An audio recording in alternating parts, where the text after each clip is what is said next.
is relieved of the pressure that it's now facing. Martha, you first. Good afternoon again. Good afternoon, Bill. We are witnessing something that is just beyond our comprehension as Americans.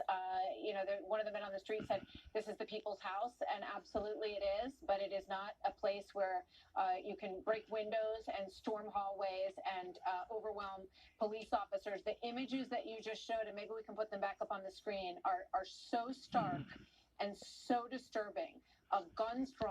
You can see there are a lot of officers out here trying to make sure that they can kind of keep this area contained. Again, we did hear that this is a possible barricade situation. We're actually on Griffin Street, which is a couple of blocks away from where the center of this investigation is. There are some officers we've seen in not riot gear, but we've seen a lot of officers with armed weapons. We've seen some officers just kind of walking around, canvassing the area as well, trying to figure out what all is taking place here. Again, we've learned that there may be a child in the residence that they are focusing much of their attention on. We can see that there's an armored truck that is driving through here right now. So a lot of streets in this area are blocked off. We've seen a lot of traffic redirected as police are working to get to the bottom of this possible barricade situation.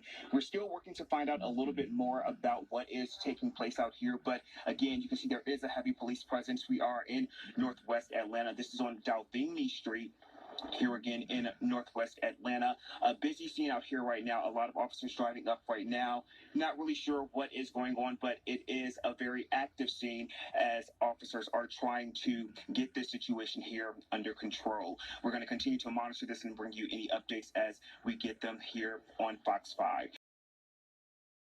Interfered with the peaceful transition of power and imperiled a coordinate branch of government. The White House and some Republicans say impeachment will only further divide the country. The Senate would have to have a 2/3 supermajority vote to convict. That is not the solution to what is happening here. We cannot heal our country if we just ignore what happened on Wednesday. President-elect Joe Biden says he'll leave the impeachment decision to Congress, and he is glad President Trump will not be attending his inauguration. I am focused now on us taking control as president and vice president on the 20th, and to get our agenda moving as quickly as we can. Well, Democrats say they will introduce the Twitter for the ban and said he's looking at the possibility of building his own social media platform in the future. Suspects in both Butts and Spalding counties, but the investigation included 12 Georgia counties altogether. Standing in front of a large display with some of the faces involved in the meth network, Sheriff Gary Long says the investigation started in Butts County and then spread outward. We could have took down what we had here, but we would have still had problems all over the state of Georgia, and we would have people replace that. But when you can identify from the bottom all the way to the top and take everybody out in between, that's how you shut down. You got to shut down the entire organization, and that's exactly what these counties did. At the top of the network, investigators say, is a man named Joshua Harrison. He's facing drug and racketeering charges. Second in line in the operation, they say, is Kimberly Chapman. She, too, is facing similar charges. Law enforcement says the network was dangerous and wreaking havoc on families throughout Middle Georgia. You always hear about people cutting the head off of a snake. Well, today we cut the head off of a very large snake in Georgia. And the investigation also involved other sheriff's departments as well as agents from the GBI and FBI and U.S. Marshals. They say the investigation continues and could lead to more arrests beyond the charges taken on the 90 people. Drug dealers, time is up. Pack up and move out. In Butts County, Doug Evans, Fox 5 News. If you live in the United States of America and you own a legally registered gun, get ready for somebody to come knocking on your door in a few months asking for it. I wonder how old Joe Biden plans on getting all the guns from the criminals. Should contact the health department of the county they live in. Well, some people say they can't get through to their health department and they don't know where to turn to get answers.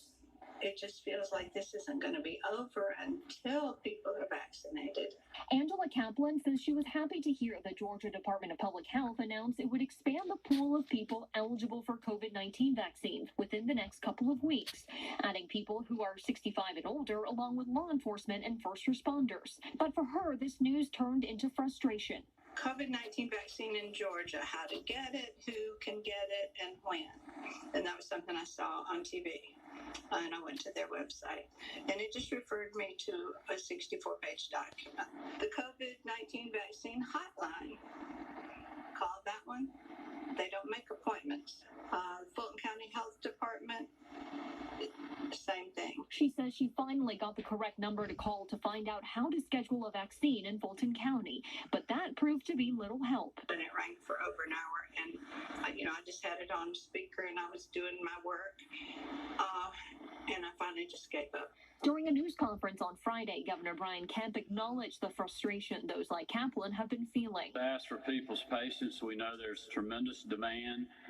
We knew that was going to happen when we expanded the criteria. I think we were very clear last week that we had more demand in the metro areas than we had supply.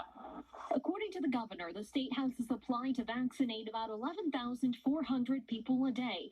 Not a lot if you factor in all of the people who fall under the criteria. So why add more to the list right now? What we were simply trying to do is make sure that we didn't have vaccines sitting in freezers somewhere. He says as of now, the state has administered just under 25% of the vaccines received from the government. Another issue that health departments are running into is the lack of people who are able to administer the vaccine. And that's why Governor Kemp says yesterday he signed an executive order allowing EMTs as well as cardiac technicians to be able to administer the vaccine as well. In Atlanta, Janice Hugh, Fox 5 News.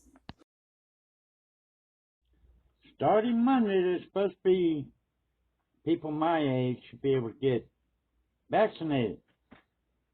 But, getting an appointment, good luck. I have no idea when I will get any of the vaccine.